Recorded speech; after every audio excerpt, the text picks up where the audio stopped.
We sold a car for £5,000 and now the customer has a problem 7 weeks into ownership.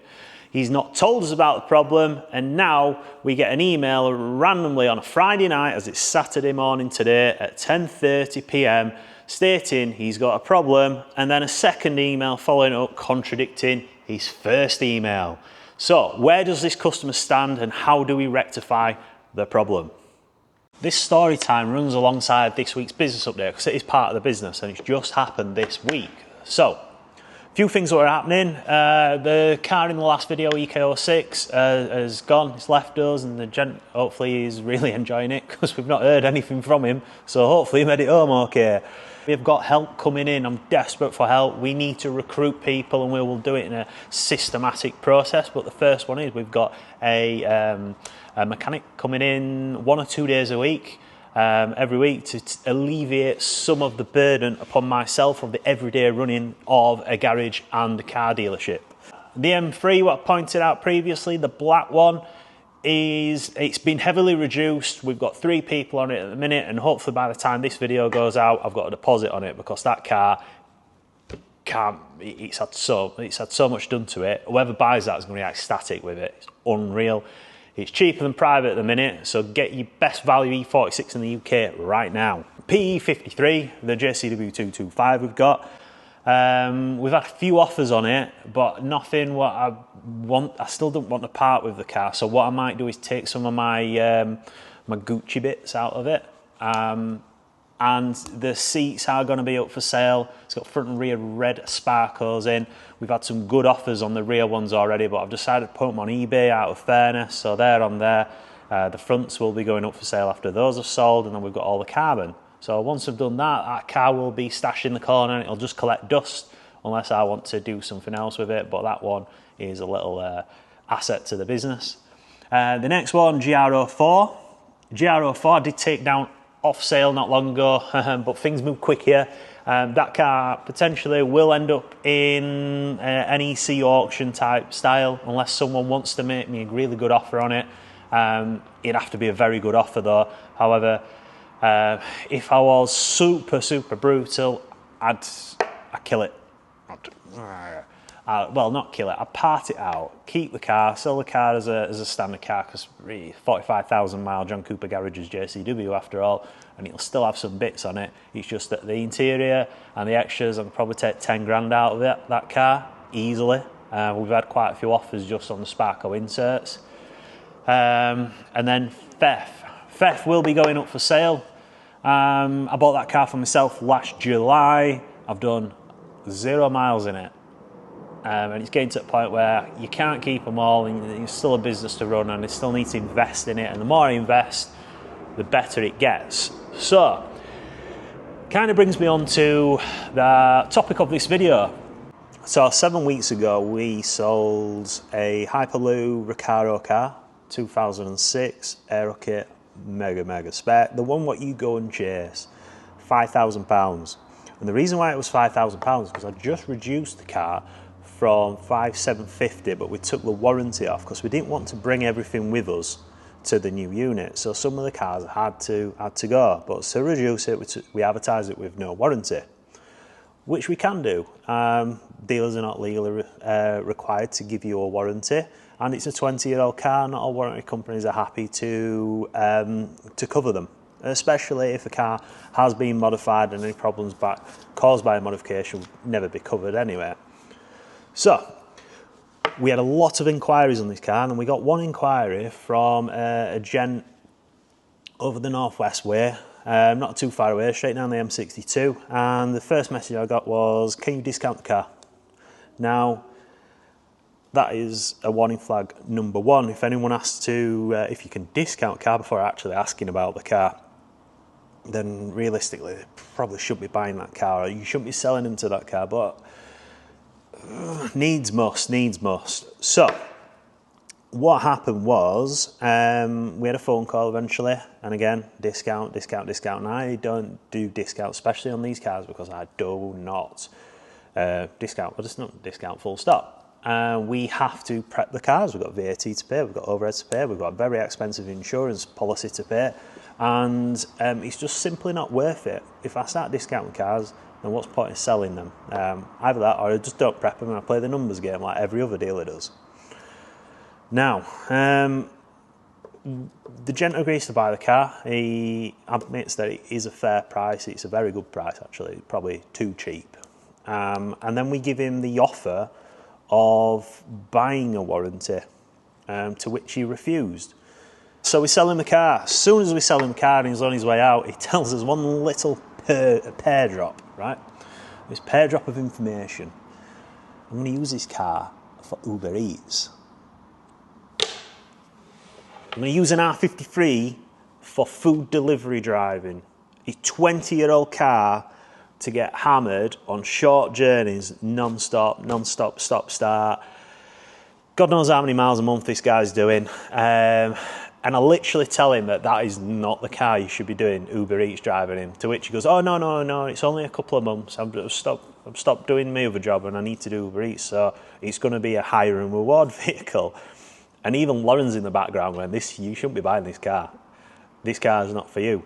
However, we sold him the car. He wanted the car. He was adamant that it's going to be fine. So he wanted us to supply and fit him something like a Miltech exhaust, because it's got a one-ball exhaust mod on at the minute and it is a bit loud, it's a bit throaty. So he wanted something slightly modified. Didn't want to get rid of the sound, so we've got a Miltech exhaust in and I offered to fit it. To which we booked him in 3 times. 3 times he didn't turn up, and then on the final occasion he just ghosted us. So this was, the last time we heard from him, probably 3 or 4 weeks ago, maybe, I'm not too sure. And then we get an email at 9:30 on a Friday night, which was last night, and it goes as follows.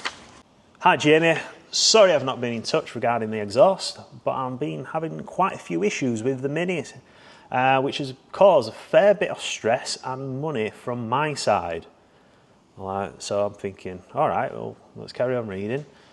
A few weeks back, we had to replace the low-speed fan resistor as a major coolant leak and overheat, full stop. Right, that don't make sense. Luckily, I had people on hand to help out and all was replaced.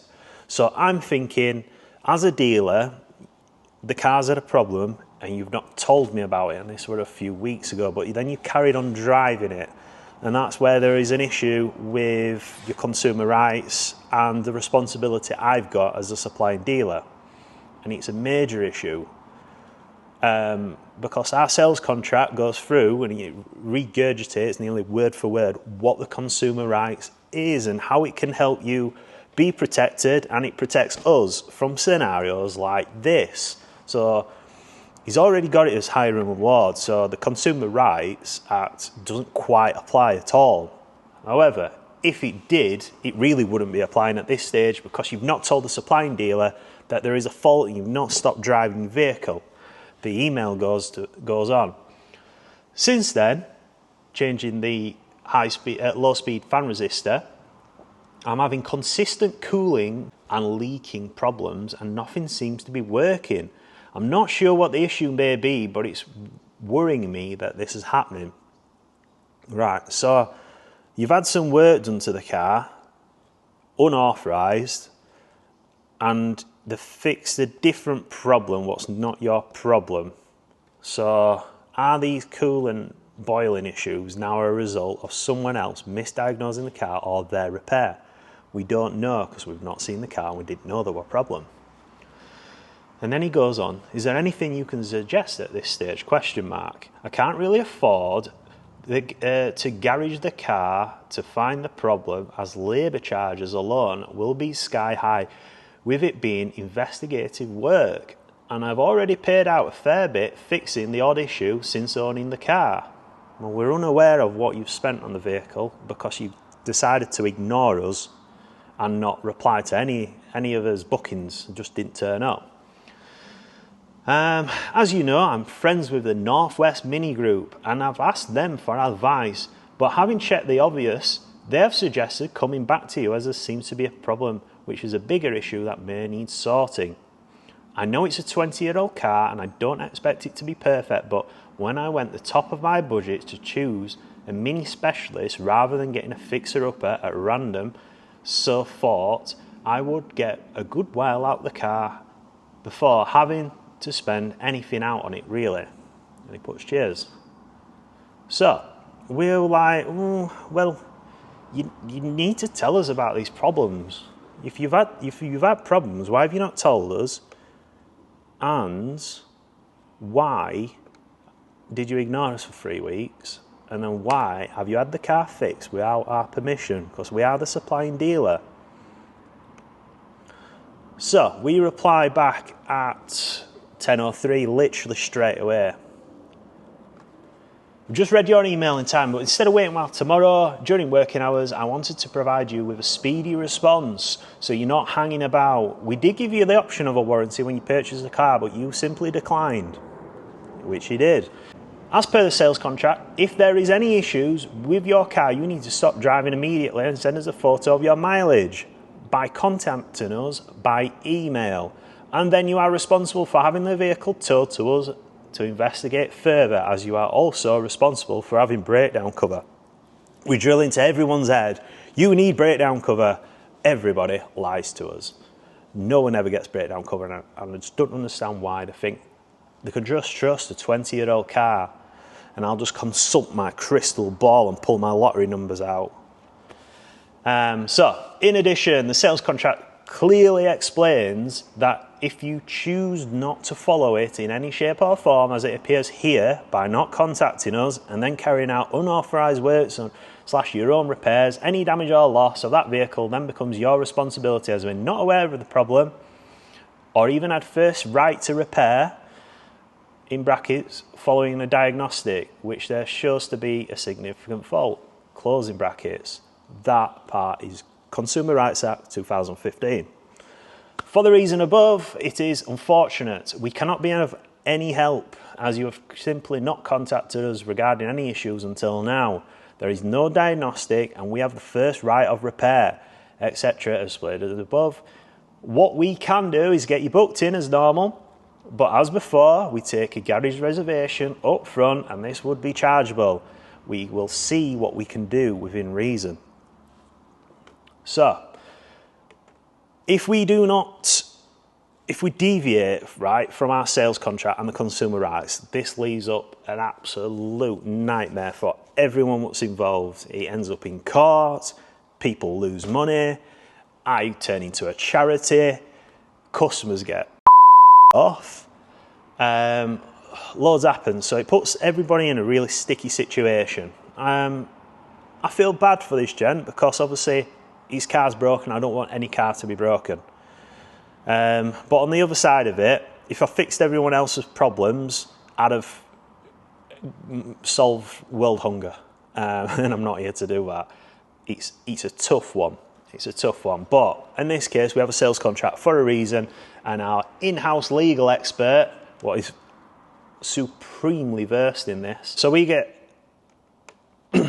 an email back from this customer after responding to that. Thank you for your message, but I simply don't agree with you. You advertise your car on Facebook with a 24-month warranty. What was the initial big attraction? But it wasn't.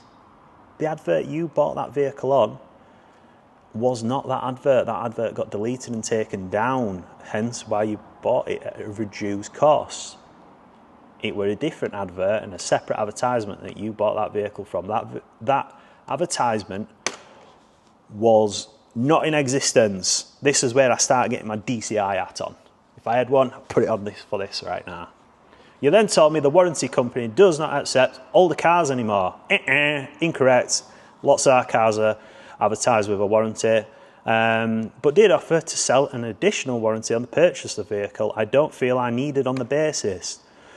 So, you're telling me it were advertised with a warranty, you're telling me that you bought it without a warranty on an advert what wasn't advertised with a warranty, which is the correct part, and now you are aware that you could have bought a warranty for a very small fee to cover you in any events that should this happen, but you chose not to take it, and now it's my problem. You told me that I would struggle to make any claims on a warranty due to the car being modified. And that's where you're twisting the words. We tell you that if any modifications cause a problem, then your car would not be covered because it's a modification what's caused that problem. If it's unrelated, then it covers it. Once you had said this, it seemed like a waste of money to take a 3-month warranty, what was offered. Doesn't look like a waste of money now. Under the Consumer Rights Act, I can request a repair or replacement vehicle. The problem has been there from day one and I have evidence to prove that. Where's your evidence? Because all I'm seeing here is that you wanted an exhaust and now you ignored me, and now we're 7 weeks later, it had a problem a couple of weeks ago and you've not told me about it. So if you've actually had a problem with your vehicle, and I'm getting a bit annoyed at this because everyone thinks we're a charity, you'd have told us it and we could have helped you. If you choose to ignore a process and your consumer rights, which do not apply because you're using this vehicle for Uber Eats and it's for business, it's not for personal use, then I can't. I'll say stuff until I'm blue in the face, but everyone wants to take you for the ride, but they don't want to have any responsibility. And then when you try and help people, all they do is like twist it and come back. So he started lying in this email, which annoyed me like crazy. Because what he don't realise is that every sales appointment, what we have, and the signs everywhere, are recorded. They're recorded on camera. So, he says the reality is I'm entitled to a refund if it's not fixed, but I'd rather repair it so I can keep the car, as I genuinely love the car. So I hope it doesn't come to that. Now, under the Consumer Rights Act, if you've got a problem with a vehicle, you need to stop driving it. And you need to let the supplying dealer know. Because all you're going to do is make it worse. And if you go and get works done what are unauthorised, then it's completely your problem on that case. I appreciate you may have policies that you reference, but the Consumer Rights Act is what the Consumer Rights Act is, and that right there is correct. The Consumer Rights Act is what it is, and you've followed none of it. It's also there to protect you and me as a seller. I don't think it's particularly fair to suggest I've tried to carry out any repairs to this issue. I haven't, but in your previous email it says that you have and you spent lots of money. The part I replaced did not involve me trying to deal with any blockages or anything. Who's mentioned any blockages here? Where's that come from? I was simply performing general maintenance, which you would have charged me for. I'm telling you about it now instead of doing that, as the coolant issue is obviously deeper rooted. Right, so you're doing general maintenance because have you discovered a problem, or has the problem occurred over your general maintenance or whoever's done that work? Are they a VAT registered garage, or is it you on your drive? I don't know at this minute. The car was advertised with a new expansion tank, new water pump and full coolant flush. This suggests that there was already an issue with the coolant system that had supposedly been fixed. It's called a supercharger service. Why do people buy cars what got 100,000 miles on and go, have you done supercharger service? And when we do it, you try and twist it that there were a problem with car. Woosah. That annoyed me like crazy, because a supercharger service includes a process, right? It's part of the parcel of what we do as a dealer, as a specialist. If we're doing a supercharger service, of course we're going to change the water pump because it is good practice to do so. Because if not, you'll get stuck with doing a water pump at some point, and you don't want that. And guess what happens then? You complain at me that I didn't do a water pump when you did supercharger service. As you can tell, I was slightly annoyed. So this one really did wind me up over the clock. So it's twisting the fact that we have done over and above on prep and using it against me now, to which I will not help you. You are on your own with this problem, and I'm not going to help you. You're not going to book in my garage to get it fixed. You're going to go somewhere else because you're a liar.